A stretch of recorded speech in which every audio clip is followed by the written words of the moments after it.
सभी को नमस्कार। आज के इस सत्र में हम नूतन शिक्षा नीति 2020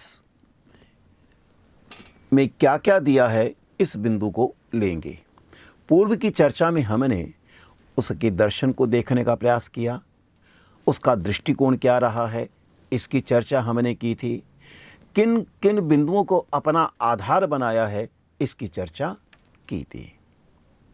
मित्रों, इस नीति के प्रमुखतः 4 भाग हैं: विद्यालय शिक्षा, उच्चतर शिक्षा और अन्य कुछ केंद्रीय विचारों से संबद्ध विषय लिए गए हैं, जैसे भाषाओं के विकास प्रचार का प्रश्न है, वेब का कैसे प्रयोग किया जाए आदि हम जब उसके विस्तार से देखेंगे, और क्रियान्वयन की रणनीति इस पर चर्चा की गई है।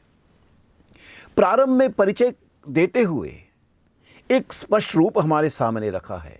यह नीति कहती है कि शिक्षा पूर्ण मानव क्षमता को प्राप्त करने, एक न्याय संगत और न्यायपूर्ण समाज के विकास और राष्ट्रीय विकास को बढ़ावा देने के लिए मूलभूत आवश्यकता है।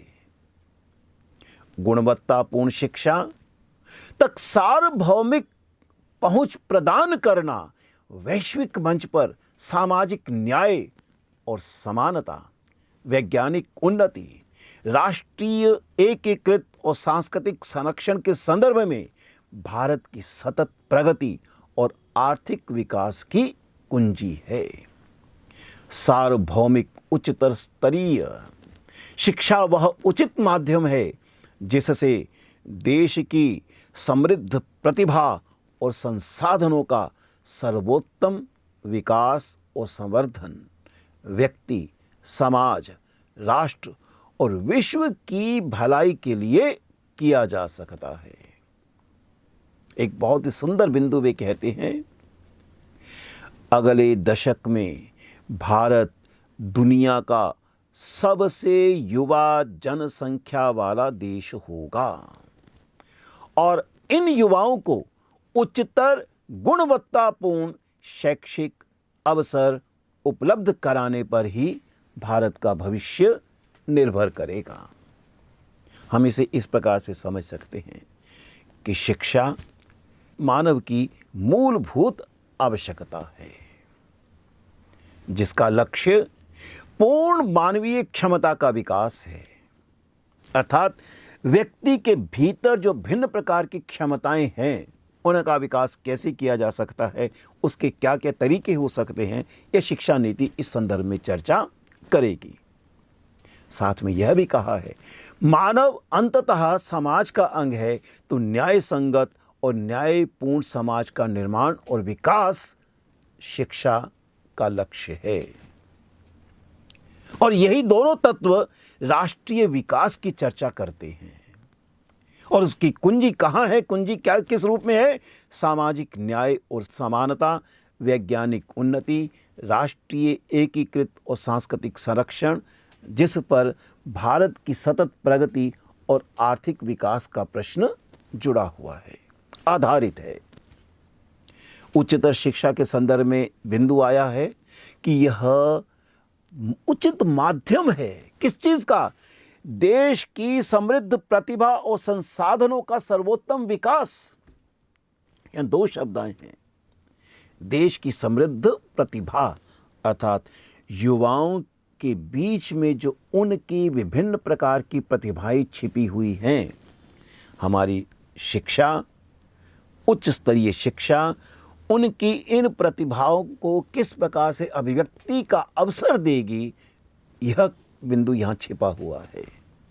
और हमारे जो विभिन्न प्रकार के राष्ट्र के संसाधन हैं उनका हम उपयोग कैसे करें, उच्चतर शिक्षा हमारी जो है वो वहाँ संकेत देगी कैसे विभिन्न प्रकार के संसाधनों का उपयोग किया जा सकता है, चाहे वो प्राकृतिक हैं चाहे वे मानवीय हैं।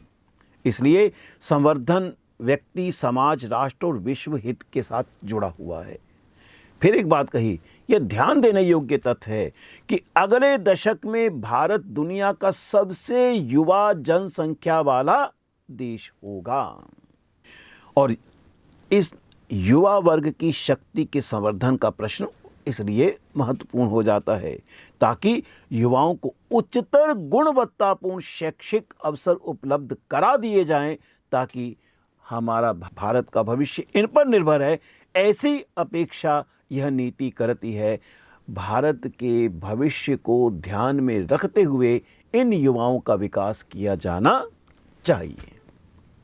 परिचय के अंतर्गत इस प्रकार की एक भूमिका बहुत स्पष्ट रूप से कही है, जिसमें युवाओं के विकास का प्रश्न, राष्ट्र के संसाधनों का उपयोग और इन सब का लक्ष्य है भारत का भावी विकास और विश्व के स्तर पर वो अपने आप को उनके साथ मिलाकर चल सके।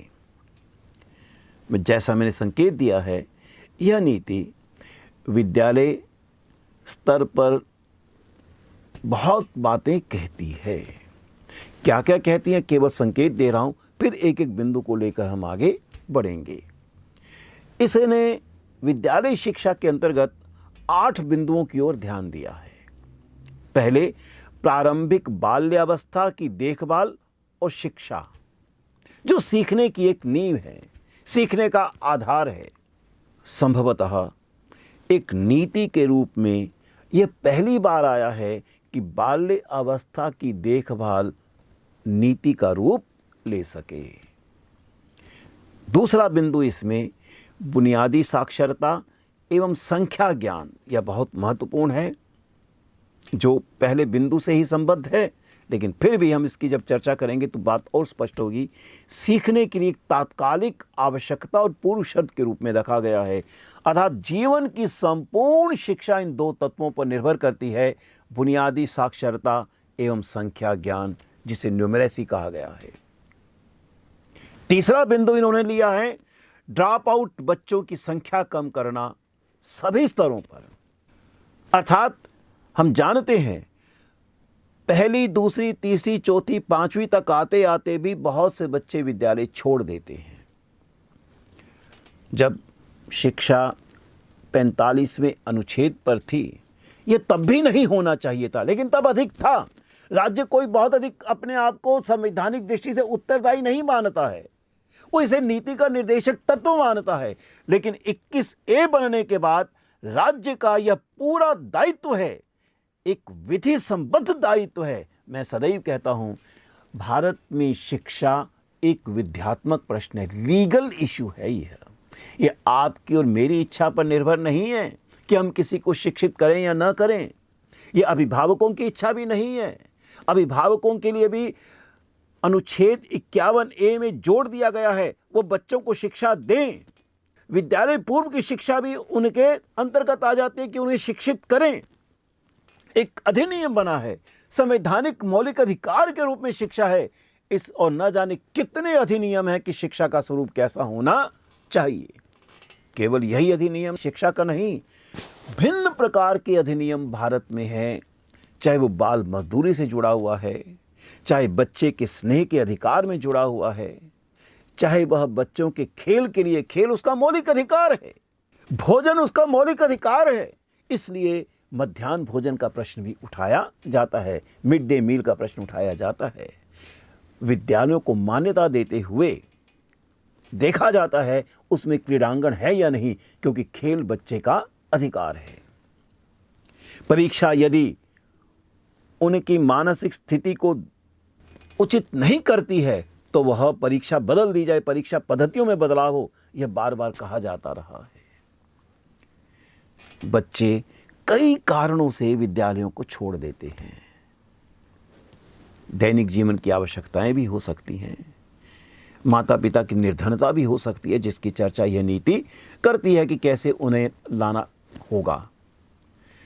भूख भी हो सकती है, क्योंकि बहुत से माता पिता बच्चों को भोजन नहीं दे पाते हैं, इसलिए मिड डे मील की व्यवस्था हुई। जैसा मैंने कहा, मध्याह्न भोजन का प्रश्न है और इस नीति में विशेष रूप से चर्चा इस पर की गई है। इस प्रकार से जो बच्चों का बार बार छोड़ना है, कुछ कम हुआ है, लेकिन हम देखें स्नातक तक आते आते कितने बच्चे रह जाते हैं, 20-22% भी नहीं रह पाते हैं। आंकड़े इकट्ठे किए हैं इस नीति ने वो कहते हैं हम धीरे धीरे से 50 तक लाएंगे। नीति ऐसा मानकर चलती है, लेकिन प्रत्येक स्तर पर जो शिक्षा से विमुख होकर वे शिक्षा को छोड़ देते हैं, यह नीति विशेष रूप से कहती है ऐसे जो बच्चे छोड़कर चले गए हैं, ड्रॉप आउट हुए हैं, उनकी संख्या को हम करेंगे और सभी स्तरों पर शिक्षा की सार्वभौमिक पहुंच सुनिश्चित करेंगे। वैकल्पिक उपाय भी सुझाए गए हैं।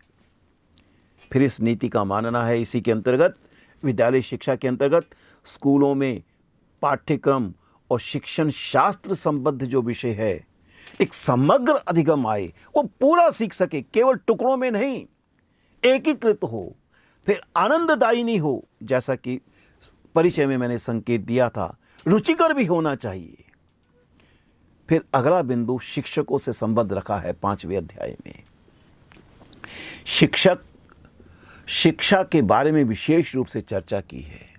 शिक्षकों को क्या रूप देना है, इसकी चर्चा की गई है। शिक्षक पाठ्यचर्या को चतुर्वर्षीय करने का प्रयास किया जा रहा है, किया जाएगा ही।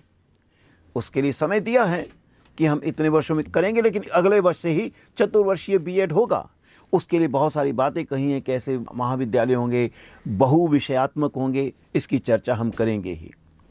इसका 6वां अध्याय सामाजिक दृष्टि से महत्वपूर्ण है, जहां समतामूलक और समावेशी शिक्षा की चर्चा की गई है। सबका समावेश हो सके।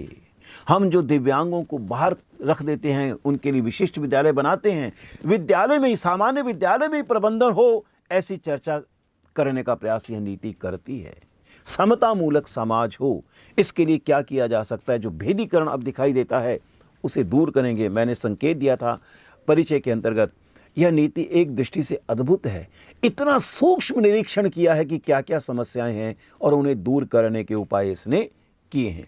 सभी के लिए अधिगम हो सके, सब पढ़ सकें, उन्हें पढ़ ही नहीं सके, उन्हें समझ भी आए, अधिगम हो, परिवर्तन हो। अधिगम का अर्थ यही है, परिवर्तन हो, वो तभी होगा जब समझा जाएगा। यह शिक्षा नीति अनेक उपाय भी बताती है। इसका यह भी मानना है कई संदर्भों को लेते हुए कॉम्प्लेक्सेस बनाए जा सकते हैं, अर्थात जिसे समूहीकरण कहा गया है। अनेक विद्यालयों को जोड़ा जा सकता है और उनके जो विभिन्न स्रोत हैं, संसाधन हैं, उनका भी उपयोग सभी विद्यालय कर सकें, इसकी चर्चा करती है और कहती है स्कूल कॉम्प्लेक्स क्लस्टर के माध्यम से कुशल संसाधनों और प्रभावी नियंत्रण जो है वो किया जा सकता है। एक विद्यालय में एक अध्यापक हैं, बहुत कुशल हैं, दूसरे विद्यालय में भी वे जाकर सहायता कर सकते हैं। यह नीति तो यहाँ तक चली जाती है, अगर किसी क्षेत्र में कुछ अभिभावक रहते हैं, वे उन अभिभावकों को भी किस प्रकार से उनकी सहायता ली जा सकती है, उन्हें कैसे विद्यालय में जोड़ा जा सकता है, इस पर भी कार्य हो जाना चाहिए। नीति उसकी चर्चा भी करती है। संसाधन हो लेकिन उनका नियंत्रण ठीक हो, उपयोग ठीक हो, इसलिए प्रभावी गवर्नेंस की चर्चा, अफेक्टिव गवर्नेंस की चर्चा यह नीति करती है। और फिर 8वें अध्याय में स्कूली शिक्षा के लिए मानक निर्धारण और प्रत्यायन, अर्थात उनके समक्ष कुछ मानक रखे जाएंगे, वह उन्हें प्राप्त करने के योग्य बने, किस प्रकार से उनका परीक्षण होगा और फिर उसके बाद उन्हें एक प्रमाण पत्र दिया जा सकता है। इस तरह से वर्तमान शिक्षा नीति विद्यालय स्तर पर 8 अध्यायों के अंतर्गत, विभिन्न अनुच्छेदों के अंतर्गत इन बिंदुओं को उठाती है, जिसकी हम संक्षेप में धीरे धीरे आगे चर्चा करेंगे। आज केवल एक बिंदु को कहकर बात समाप्त करूंगा कि इस नीति ने मौलिक दृष्टि से 10+2 प्रणाली जो अब तक आ रही थी, उसे समाप्त करने का प्रश्न उठाया है। इससे अभिप्राय है, अभी तक हम पहली से 10वीं तक पढ़ते थे और 10+2 कहने का अर्थ यह भी बनता है 10वीं तक सभी को सभी विषय पढ़ने हैं और +2 यानी 11वीं 12वीं में कोई विज्ञान लेता है, कोई कला लेता है, भिन्न भिन्न प्रकार के विषय वे अपने दृष्टिकोणों से लेते रहते हैं। यह नीति कहती है अब हम इसे बदल रहे हैं, हम इसे करेंगे 5+3+3+4, 5 +3 +3 +4। क्या अभिप्राय है इसका? इससे अभिप्राय है कि अब 3 वर्ष का बच्चा 3, 4, 5 जिसे विद्यालय पूर्व कहते हैं, वहीं से उसकी शिक्षा प्रारंभ होगी, जिसे हम पहले प्री नर्सरी आदि कहते थे। पूर्व विद्यालय शिक्षा 3 वर्ष वे और पहली और दूसरी यानी 6 और 7 वर्ष तक जो बच्चा है, उसे इस औपचारिक शिक्षा के अंतर्गत लाया जाएगा। शिक्षा औपचारिक कहलाएगी, पद्धतियां अनौपचारिक होंगी। अनौपचारिक पद्धतियों के कहने से अभिप्राय है आंगनवाड़ी, बालवाड़ी जैसे संस्थानों में उन्हें खेल खेल के माध्यम से सिखाया जाएगा और कोई बहुत अधिक ठोस पाठ्यक्रम नहीं है, बल्कि कहा गया है बच्चे को फाउंडेशनल लिटरेसी, आधारभूत साक्षरता दी जाएगी और गणित, ताकि उसका तार्किक विकास हो सके। अर्थात यह बिंदु इस दृष्टि से महत्वपूर्ण है कि बच्चा जब आधारभूत साक्षरता प्राप्त करेगा, भाषा की क्षमता को प्राप्त करेगा, तो जब वो औपचारिक रूप से विद्यालय जाएगा तो उसके पास ज्ञान प्राप्त करने का एक सुदृढ़ भाषा से संबद्ध औजार होगा, उसके पास एक संसाधन होगा, वो उसका उपयोग कर सकेगा। और गणित इसलिए कहा वो तार्किक शक्ति का विकास करे। तो इसलिए पहले 5 वर्ष में बच्चे को बुनियादी तौर पर भाषा और गणित की ओर लाया जाएगा, अभिप्रेरित किया जाएगा। उसके लिए पद्धतियाँ सारी की सारी खेल संबंधी हैं। बच्चा खेल खेल में ही सीखेगा। उसके बाद जब बच्चा तीसरी, चौथी, 5वीं में आएगा, तब भी इसी विषय को इसी रूप में लिया जाएगा। थोड़ा विषय का एक स्वरूप बदलेगा, जिसकी चर्चा हम आज नहीं करेंगे। फिर 6, 7, 8 यहाँ से विषय की पढ़ाई प्रारंभ होगी। विशिष्ट अध्यापक होंगे और अपने विषयों को पढ़ाएंगे। हाँ, एकीकरण का प्रश्न यहाँ भी उठाया है। अब जो उसने 5वीं तक भाषा का अच्छा अधिकार प्राप्त कर लिया है, उस भाषा के अधिकार के आधार पर वो इन विषयों को समझने का प्रयास करेगा। फिर 4 वर्ष की जो उसकी शिक्षा है, 9, 10, 11, 12, यह भी विषय से संबद्ध होगी। और विषय से संबद्ध होने के नाते इसमें भी विषय की विशिष्टता होगी। अध्यापकों को उस तरह से तैयार किया जाएगा। इस विद्यालय शिक्षा के अंतर्गत जैसा मैंने संकेत दिया, उन्होंने प्रारंभिक की शिक्षा की चर्चा की है, माध्यमिक जिसे हम कक्षा 6 से 8 तक कह रहे हैं, मिडिल जिसे कहा जाता है, उसकी चर्चा की है जो विषय के रूप में है, उच्च माध्यमिक की चर्चा की है जिसे 9, 10, 11, 12 कहा जाता है। इसी के साथ साथ व्यावसायिकता की चर्चा भी की है, कैसे व्यवसाय संबद्ध ज्ञान को बच्चा अपने आसपास या घर में रहकर भी अपने माता पिता से भी प्राप्त कर सकता है। विशेष रूप से ग्रामीण क्षेत्रों में इसकी विशेष आवश्यकता होगी, ऐसी चर्चा भी की है। फिर भाषा नीति क्या रहेगी, जो त्रिभाषा सूत्र के रूप में आती है, उस पर भी चर्चा की है। शारीरिक शिक्षा पर चर्चा की है। गतिविधियों की चर्चा की है कि किन किन प्रकार की गतिविधियों को लाया जाएगा। यहाँ विशेष रूप से कहा गया है गतिविधियाँ ऐसी हों जिसमें सभी बच्चे भाग ले सकें। अभी तक क्या होता था कि प्रायः कुछ 3-4 खेल होते हैं जिसमें 11-12 विद्यार्थियों का एक समूह बनता है, टीम बनती है और वे जाकर खेलकर आ जाते हैं और सभी बच्चे केवल दर्शक होते हैं, भागीदारिता नहीं निभाते। अब कहा गया है कि इस प्रकार की गतिविधियां होनी चाहिए जिनमें सभी बच्चों की भागीदारिता हो। मनोवैज्ञानिक दृष्टि से, सामाजिक दृष्टि से और शारीरिक दृष्टि से यह अत्यंत अनिवार्य भी। हम मानते हैं कि शिक्षा विद्यार्थियों को अवसर देती है वे अपने आप को अभिव्यक्त करें। भाषा ही केवल आधार नहीं है। बहुत से बच्चे भाषा में प्राकृतिक दृष्टि से बहुत अधिक निपुण नहीं हो पाते, लेकिन विभिन्न कार्यों के माध्यम से अपनी योग्यता, क्षमता को व्यक्त कर सकते हैं। अगर मैं प्राचीन भारत के सिद्धांत की ओर जाता हूँ तो वहाँ तो चाणक्य की वह सूक्ति भी ध्यान में आती है, अयोग्यो पुरुषो नास्ति, कोई अयोग्य नहीं है।